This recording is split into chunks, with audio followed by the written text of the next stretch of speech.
Good afternoon. Could you believe it's Tuesday, March 22nd? No, I It's can't. Having a- spring. I don't know where It's time, spring. I don't know where the time is going. And when is Passover, Rabbi? Passover is in less than a month. Friday night, April 15th. There you go. Friday night, April 15th is the first Seder. So it's Friday night and Saturday night. But we're here today to read some more of the Bible, the Torah. And Mhm. particularly, we are studying the book of Samuel and the story of Saul, King Saul, and now the rise of King David. Last week, we read all about the story, of David and Goliath, and the wondrous way that David overcomes this massive, fearsome warrior. David, a young boy, a shepherd, but he sure knew how to use that slingshot and those little pebbles. And he took down this great giant with an asymmetric kind of battle, a model for many insurgencies and times that you have an unbalanced combat or conflict between two sides. And it's not always might, and it's not always technology. It's thinking out of the box and not falling prey to assumptions and standard method and form. And ultimately, David is catapulted into honor, into the spotlight, and he's called in and interviewed by King Saul. And ultimately, we closed off with a foreboding comment at the end of last week's discussion that the folks were singing, Saul kills 1,000, David kills tens of thousands or hundreds of thousands. And Saul did not like that. So whereas King Saul is the king, David is just a macher general. But ultimately, Saul grows to be jealous. And that's where we're going to pick up our story. This is a dark, sad story to see our hero Saul, who was a hero and was a great person, seem to decline into an unhealthy state of mental and emotional health, and ultimately great torment. But we don't only pick the good parts of the story, we study the fullness of the story. But before that, I want to share with you a line that I heard yesterday. I don't think it was invented by the person who shared it, but I loved it so much I want to share with you, which is, every miracle starts with a problem. Have you heard that line before? No. Every miracle starts with a problem. That line, and it's not, entirely connected to this, but I loved it so much. I said, I got to bookmark that line because, the point is that sometimes, every good story, every good movie, every happy ever after story has tension, has a moment where things don't look great. And we don't always know what to do with the trouble. And I'm not saying that it's easy. We should remind ourselves of this. I remind myself of this. Every miracle starts with a problem. So if you're experiencing a problem, maybe, just maybe, this is the beginning of a story that ends with a miracle or with something wonderful. And so we are in a dark chapter that we're going to be studying, but it's going to end off with something wonderful. And so let's take a look. We got to get you the Hebrew and the English, so just bear with me. Yeah, here we go. David, we read this last week, but I want to just catch up from here. David went out with the troops, and he was successful in every mission on which Saul sent him. Saul put him in command of all the soldiers, and this pleased all the soldiers and Saul's servants. When the troops came home, and David returned from killing the Philistines, the women of all the towns of Israel would come out singing and dancing and greet King Saul with timbrels, shouting, and sistrums. Who remembers what a sistrum looks like? Yeah, you showed us. Yeah, it was some kind of tambourine-like. Mm-hmm. The women sang as they danced, and they chanted, Saul has slain thousands, David tens of thousands. Who do they make out to be the great hero? King David, not King David, young David, our young hero. They didn't mean to make trouble, but sometimes the most troublesome comments are made innocently. And so here they're praising Saul, but they praise David even more. And Saul doesn't like this. Saul was very much distressed, greatly vexed about the matter. For he said to David, they've given tens of thousands, and to me only thousands, meaning David gets more credit than me. It seems like he has everything. All he lacks is kingship. And boy, was Saul onto something, because it's true. He's heading towards kingship. From that day on, Saul kept a jealous eye on David. From that day forward, But didn't Saul know that his king days were over? Saul knew things were not going well, but he didn't know exactly how it was going to unfold. But that probably made him even more Yeah. conscious and anxious about this. And Saul is not going to relinquish his kingship voluntarily. Certainly not to this young whippersnapper David. Mm-hmm. And so what happens? It gets worse. The next day, an evil spirit of God gripped Saul. So he was in a foul mood. He began to rave in the house. Interestingly enough, the word he uses here for rave is vayitnabe, which is the same word as prophesize.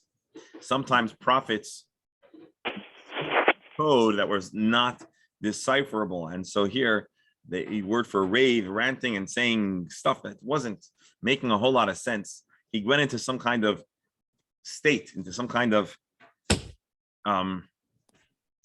state. While David was playing the lyre, which he did daily, Saul had a spear in his hand. So David is playing What is that? his Oh, lyre, his okay. instrument. Yeah. Mm-hmm. It's a harp. Okay. A harp-like Yeah. instrument. Thanks. Okay, we did this last time. Let's do it again. Do you see the sound? I mean, do you hear it? Yeah. Hold on, you don't.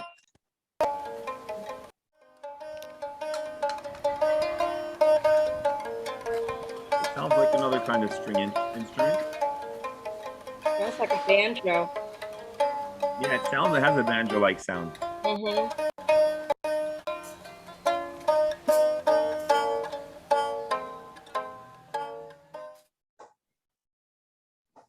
Anyways, so David would play music. We usually describe it as a harp, but here, and Saul had a spear in his hand. Uh-oh. That's not good news. What's Saul doing with a spear in his hand? Well, he probably always had a spear in hand. What happens next is disappointing, to say the least. Saul threw the spear. This is Samuel 18, verse 11. Thinking to pin David to the wall. Saul had a problem that one spear could resolve. Did he really want to kill him or just pin him to the wall? I mean, Well, we don't know exactly what he wanted to do, but it's certainly, whatever it wasn't pretty. it wasn't good. It wasn't good. This is not good. Was it out of anger? Again, he was in this state Yeah. of, Yeah.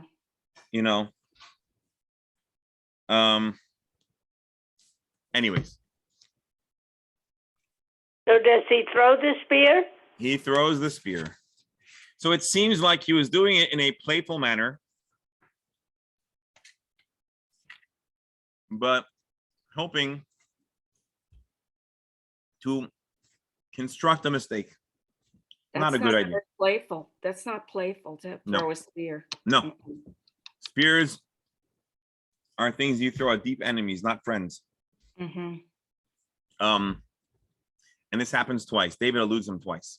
And also, David just did a miraculous thing Yeah, well, David has good instincts. That's by clear. killing Goliath. I mean, Saul should have been thrilled. Yep. Saul was afraid of David because he notices the Lord was with him and turned away from Saul.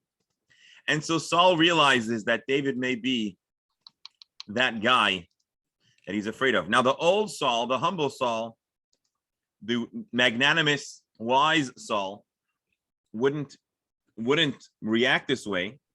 Saul is the one who didn't even want the kingship. But you know what? Time, jealousy, and possibly mental illness can take a person to a place where they don't wish or intend to be. And so, and when you're a king with that kind of power, that's troublesome. So Saul removes David from his presence and demotes him essentially from being the general of all of these soldiers and makes him chief of 1,000 to march at the head of the troops. So Saul says, listen, I can't kill him. Well, I can demote him and I can put him in a militarily vulnerable position. David used to always hang out with the king. And so Saul is hoping to demote him by sending him out into the field. Problem is, at this point, David was too much of a macher. And so sending him away didn't downgrade him, but it now turns him into his own little chieftain. David was successful in all of his undertakings, for the Lord was with him. And when Saul saw that he was successful, he dreaded him. Saul realizes this is not the way I want this story to unfold. All Israel and Judah loved David, for now he marched at his head. So what happens here? He marches at the head. His Saul is hoping to put him in a dangerous and vulnerable situation. But what happens now is Saul is this brave general who travels at the head of his troops, allowing himself to be vulnerable. So now he's both relatable, brave, successful. All the things that Saul was hoping to avoid come to pass. And Saul says to David,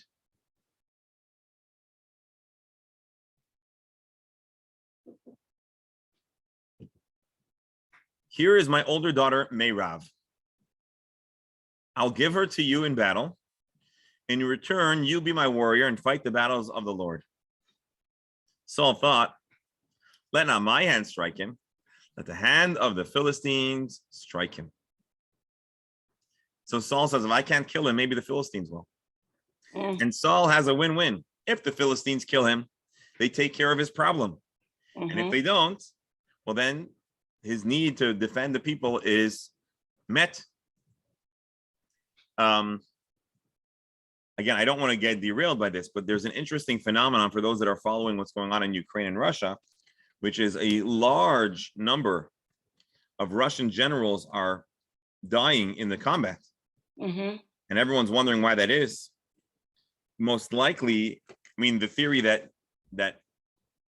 we're hearing in America, and I'm hoping it's true, but I'm aware that there's plenty of propaganda on our side too, is that the Russian communications and morale is low, and so they need to send the generals to be closer to the front and more among the soldiers, thus creating greater vulnerability. But I was wondering to myself if there's a cynical play here where Putin is sending the generals who he'd rather not see come back fall in the front line. And so I'm just saying that as just a thinking person, but you wonder if Putin is pulling a King Saul. Send David to the front. If they're victorious, it's his credit. And if they die, that's one more problem out of his hands.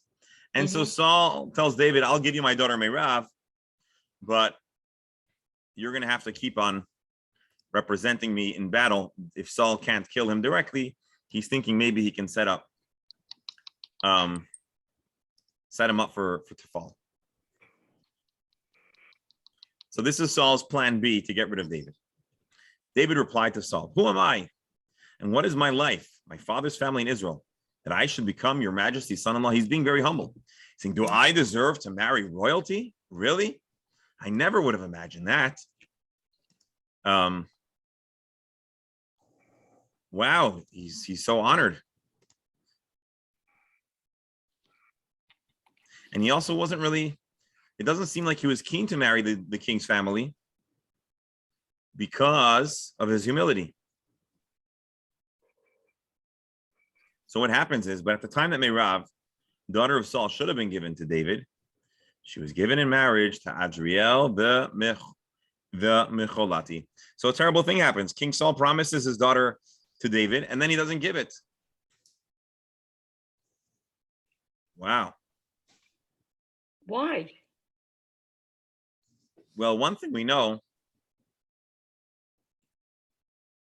is that he wasn't a great person right now. He's doing silly things. And so he's toying with David, promising his daughter's hand in marriage, and then not giving it.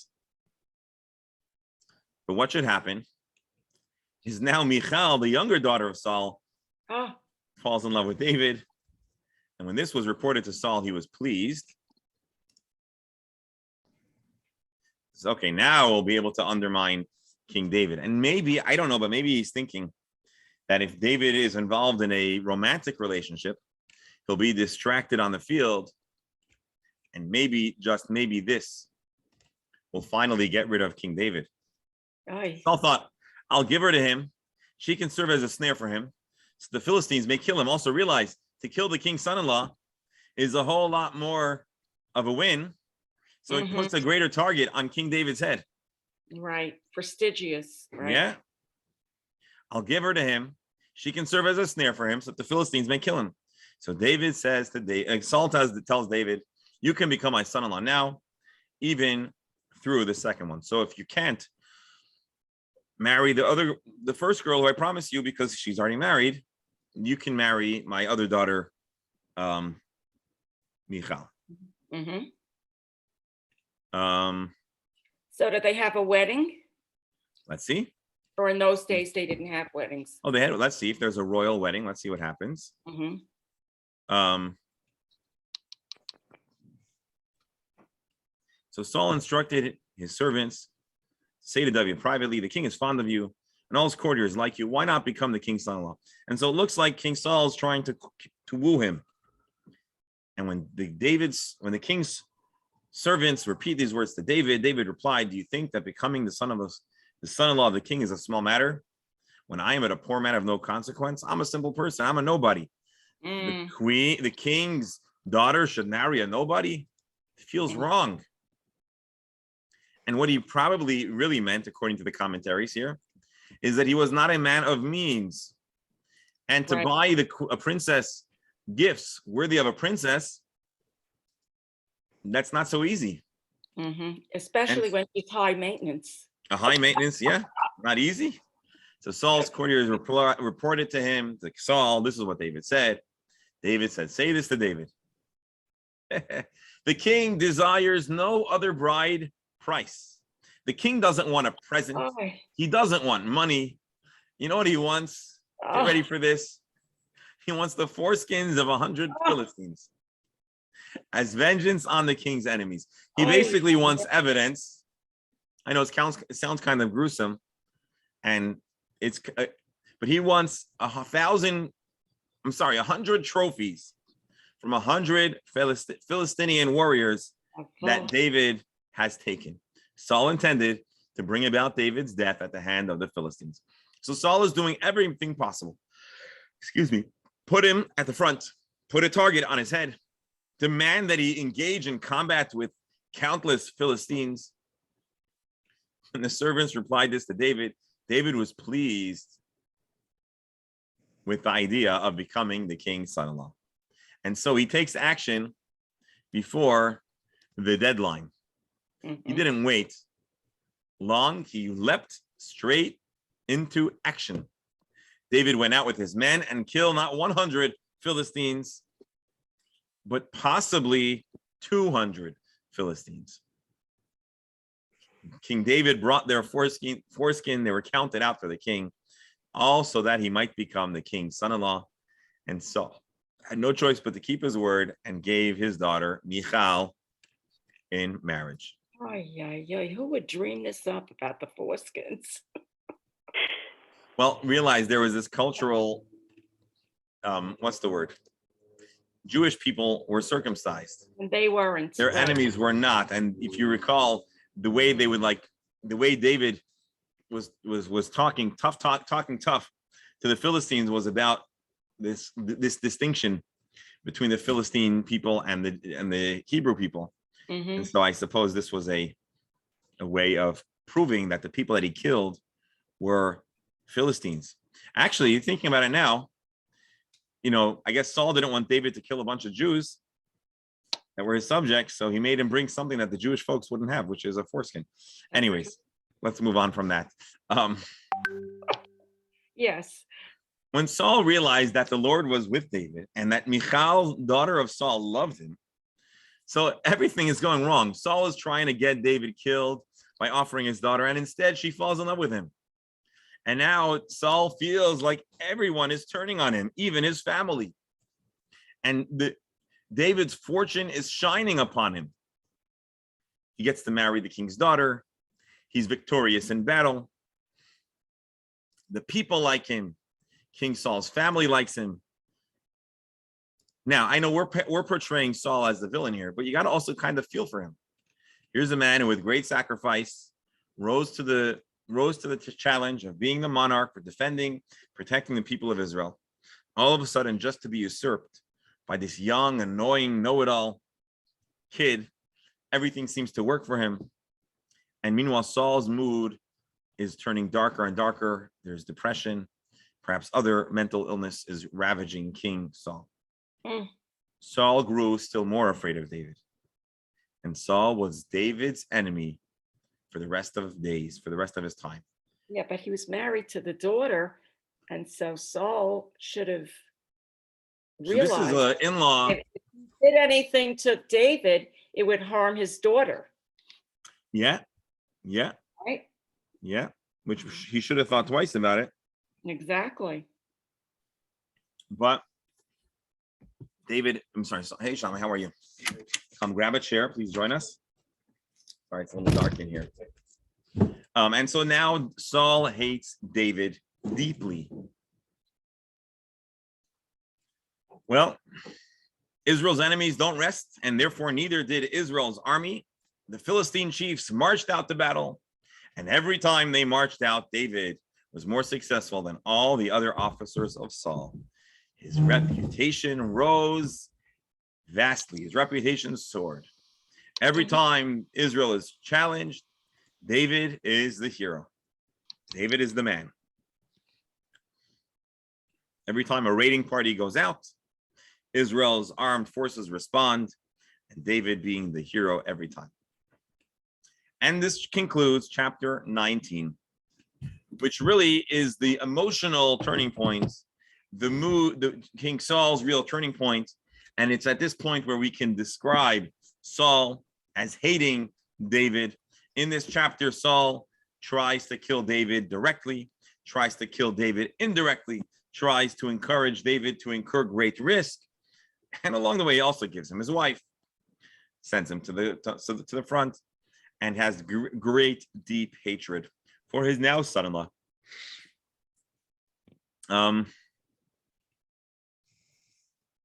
Saul, in his great hate and rage, now urges Jonathan and all of his servants to kill David, to find ways to take David out. Problem is, Saul's world is really crumbling in, and Jonathan doesn't want to kill his brother-in-law. Saul's son Jonathan was fond of David, and Jonathan warned David, "My father Saul is bent on killing you. Be on your guard tomorrow morning. Get to a secret place and remain in hiding." So Jonathan tells him, "My dad wants to kill you. I want to save you, but you have to listen to me. I will go out and stand next to my father in the field where you'll be. I will speak to my father about you. If I learn anything, I will tell you." So now Saul has, what do we call it? A double. What do you call it when you're like a double agent? Yeah, double A. Mhm. Jonathan, He has a double whammy. I'm sorry. He has a double whammy. Yeah, double A. Yeah, poor guy. His daughter is married to David, and Jonathan is Right. a leaker. Ay. King Saul has a problem with leaking. And Jonathan says, "Go out, I will find out what's going on." So Jonathan spoke well of David to his father Saul. He said, hey, Dad, David really is doing well, isn't he? And he said to him, "Let not your majesty wrong his servant David, for he has not wronged you. Indeed, all his actions have been very much to your advantage." Mm. He said, "Please don't hurt my friend David. He's doing good things." Mm-hmm. He took his life in his hands. He killed the Philistines. And the Lord wrought a great victory for all of Israel. You saw it and rejoiced. Why then should you incur the guilt of shedding the blood of an innocent man, killing David without cause? So Jonathan is now being David's defense attorney. Mm. Saul heeded Jonathan's plea, and Saul swore, "As the Lord lives, he shall not be put to death. So Jonathan is successful. Mm-hmm. Jonathan called David. Jonathan brought all this. He reported what he spoke. Then Jonathan brought David to Saul, and he served him as before. So Jonathan tried to broker a peace between his father and his brother-in-law, King Saul, and soon to be King David. And Saul seems to acquiesce. When did David start writing the Psalms? Not yet. Because I know he writes in the Psalms about Yeah. Saul coming after him. Yeah. That's true. He may have composed them, but anyways, let's see. Fighting broke out again. David went out and fought the Philistines. He inflicted a great defeat upon them, and they fled before him. So Saul keeps on having these triggers. He wants to forget, he wants to move on, but he keeps on being triggered by David's success. Mm. So now an evil spirit of the Lord came upon Saul while he was sitting in his house with his spear in his hand, and David was playing the lyre. So remember, David was fired Again. and now rehired. And again, Saul is playing with the spear. He doesn't get creative. He has the same 2-3 tricks. Saul tried to pin David to the wall with a spear. But again, David eluded Saul so that he drove the spear into the wall. Now David gets the picture. David fled and got away that very night. Not coming back. David's not waiting around for Saul to actually be successful. Mm-hmm. Saul sent messengers to David's home to keep watch on him, to kill him in the morning. But David's wife, King Saul's daughter, told him, unless you run for your life tonight, you'll be killed tomorrow. So poor Saul can't get anything done. His own kids, his son, now his daughter, undermine King David. So Michal, Mrs. David. But why was murder viewed so lightly? I mean, isn't it such a sin? I mean, if he's honoring God, You're asking a good question. How could he be running to kill another Good question. Jew Good question. and family? Because So he's Michal the let sugar- David down. he's the sugar now. That's why. Well, two things. I'm sorry. Shammai asked the question initially. It's not a bad question. It seems like kings had a lot of latitude when it came even to capital punishment. A king is allowed in ancient times to sentence a person to death. And so a king, by extension of these authorities, may have treated life more cavalierly than another person would have. Mm-hmm. In Saul's mind, David is a threat to the monarchy, to the stability of Israel himself. I'm sure he could come up with a rationale, not a good rationale. He can come up with a way to rationalize killing David. But Michal lets David out of the house window and he escapes and fled. Mm-hmm.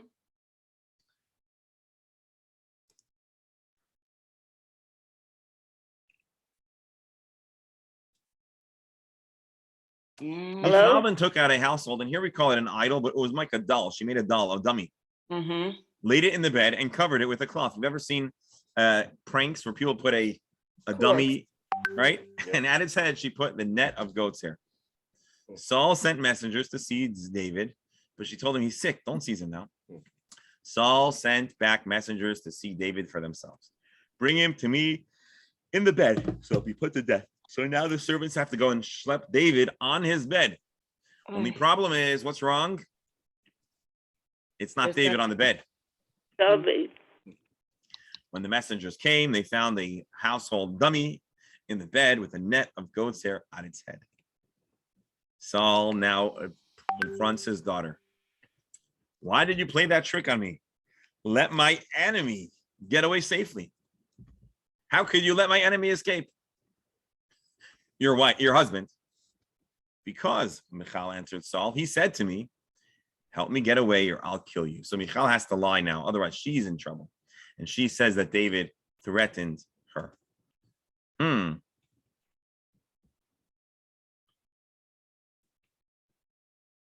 David made good at his escape, and he goes to Samuel at Ramah and told him all that Saul has done to him. He and Samuel went and stayed at Nevayot. So David now pulls the ultimate power move. He goes to the chief prophet, the one who both promised David to be king and Saul's boss. Whoa. And that's where he goes to seek some protection. You have to go to the top. So David goes to the top. But now we're going to see just how unhinged Saul has become. Saul gets a who does report. he go to, David? Who does he go to? He goes to a place called Nivayot. Nevayoth, which is with the prophet Samuel. So David is on the run.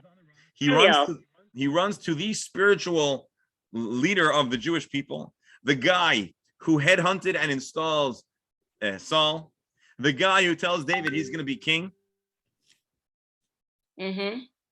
And now Saul was told that David was at Nivayot and Ramah. Saul sent messengers to seize David. But once again, Saul is going to be thwarted. They noticed a large group of prophets prophesying, with Samuel standing as their leader. The Spirit of God came upon Saul's messengers. These messengers were ordinary folks, but all of a sudden they become swept in and they have this prophetic experience, and they too begin to speak in ecstasy. And so they kind of become part of the team. And most likely that experience convinces them not to take David, or at the very least, they are no longer able to represent King Saul, and even more so, they're going to be accused of being allied with David and Samuel. When Saul was told about this, he sent other messengers, and they too end up getting swept into this spiritual prophetic fervor. He sends a third group, and they also spoke in ecstasy. They also become engaged in this prophetic event. So now King Saul himself goes to Ramah. King Saul himself is going to go down there and see what's going on.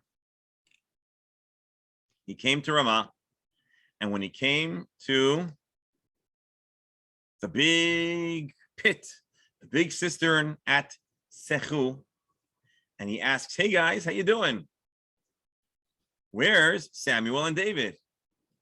They said, "Oh, you want to know where Samuel and David are? They're at a place called Nivayot, uptown." He was up on his way there to Nivayot and Ramah when the Spirit of God came upon him too, speaking in ecstasy and still until he reached Nivayot in Ramah. So Saul himself now gets swept into this prophetic experience, whatever that means.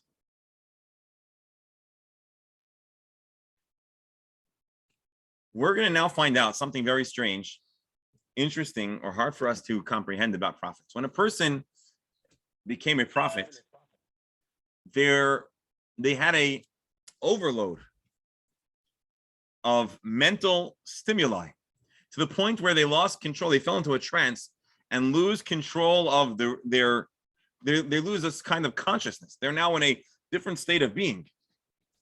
And sometimes they would do crazy, unconscious things. And so Saul is in this state of prophesizing, and his clothing fall off. And he doesn't notice because he's so in another world. And he spoke in ecstasy before Samuel. He's in this whole event. He lay naked all that day and all that night. So all that night, he's in another world, not minding or noticing what's going on around him. I don't know if he was actually naked or he just didn't have the dignified, put together appearance that was Saul's hallmark. So the English here we translate it as naked, but at the very least, he certainly lost. He didn't have the dignity and presence that he typically did. And everyone said, "Oh, wow, is Saul also now a prophet?" And so God is really messing his plans of confronting David and the prophets. So for example, I just want to show you, when it says he took off his clothing, it doesn't mean that he stripped naked as the translation here says, but he took off his royal robes. And so he comes across in a simple way. We've already covered 2 chapters, but let's do a few lines in the next chapter as well. While Saul is all enwrapped in this prophetic trip, David flees from where he was in Ramah, and he comes to Jonathan, his brother-in-law and friend, and says, "What have I done? What is my crime? What is my guilt against your father that he wants to kill me?" Now, Jonathan has his father's word that he's not going to kill David. So Jonathan says, "Heaven forbid, you're not going to die. My father does nothing big or small without disclosing it to me. My father wouldn't keep this from me. It cannot be." David swore further and said, "Your father knows well that you are fond of me, and he's decided, Jonathan, must not learn of this. Mm. He will be grieved, but as the Lord lives, as you live, there's only a step between me and death. Mm. I am David is telling Jonathan, your father doesn't want to upset you, but I am incredibly vulnerable. Mhm. Jonathan tells David, whatever you want, I'll do it for you. And next week, Mm. we- next week, we'll see how Jonathan again attempts to intervene, and he runs a clandestine espionage mission on Mhm. Saul to gauge his intent, and how he ultimately helps David escape. But there's a whole lot more drama. And again, as I told you, today we took a real dark turn. Saul is no longer the dignified, put together, cerebral guy. He's now consumed with one primary concern: how to take down his competition, David. This is a warning, a good warning for all of us. Sometimes jealousy is a very powerful and impactful feeling, and it could be the ruination of us all. Yes. Didn't- Jealousy- didn't God kind of transform him back to the, better state of mind? I mean, he's Did he, or seems to could- be subsumed by the evil. and Well, he kind of, seems to have back and forth. he seems to be subject to some kind of frequent bout of whatever exactly a mental or emotional malady, if it's a kind of depression or something more acute. But that's what we seem to be describing. The prophet describes an evil spirit, a foul mood, and sometimes music can get him out of it, sometimes it can't. And while he's in these moods, he really does crazy, irrational things. So it's a very sad and tragic story to see such a special and dignified person spiral out of control, all triggered by the jealousy of one man, ironically, his son-in-law. And so, my dear friends, I don't want to end off here on a sad note. So we'll just end off noting that ultimately the beauty of the story is not the jealous, evil Saul, but it's the loving, caring friendship of Jonathan to protect his friend, even though Jonathan knows that David is going to be king instead of him. Could you imagine? So if David dies, maybe Jonathan gets to be the next king. But Jonathan is willing to save David even at the risk of his own crown, his own ability to be king. Maybe he There's doesn't many- want to be king. And many times you don't see the sons of our great heroes, like Moses' sons never follow him. Right? It was Aaron's Mhm. sons. And, Well, so besides for that exception of Moses and Aaron, and Joshua doesn't have any children, typically there is a degree of family involvement in leadership, and certainly in the monarchy. And yet, Jonathan gives it all away for friendship. Mhm. So Friendship is very important. friendship is powerful, and real Mhm. friendship, true friendship, is Yes. incredibly profound. Mhm. in the case of the Rebbe, he was the son-in-law, right? Just like David. Yeah. Well, my dear friends, thank you all for joining. Hope you Thank you, enjoyed. Rabbi. Thank you, Rabbi. I wish everyone This a was wonderful. Very good. Yeah. Thank you. Joy, how are you? Okay. Always good to have you on. Well, thank you. I enjoy your classes very much, Rabbi. Thank you. I leave another class to come here. Well, I'm very touched by that. Thank you. You mean a lot. Thank you. Sheila, how are you? I'm pretty good. And Sherry, I missed the forum thing. I mean, Lynn and I want to come so badly, and with so many people, we're doing so well. And I got an upcoming vacation coming up with my family, Mm-hmm. and I just, with so many people, I felt it was best for us. Or I felt it was best for me to stay home. But I saw the pictures, and I loved them, and I'm so glad that Purim is such a wonderful, fun holiday to celebrate with such meaning that there was a lot of people there. It was wonderful. Thank God, it was a very nice celebration. It was. Sheila, but I'm glad that you're staying safe and healthy. I seem to be. I miss a lot of things, though. That's the problem. I hear you. All righty, let's hear good news. Thank you. Yeah. All right, I'm gonna end this link. Be well.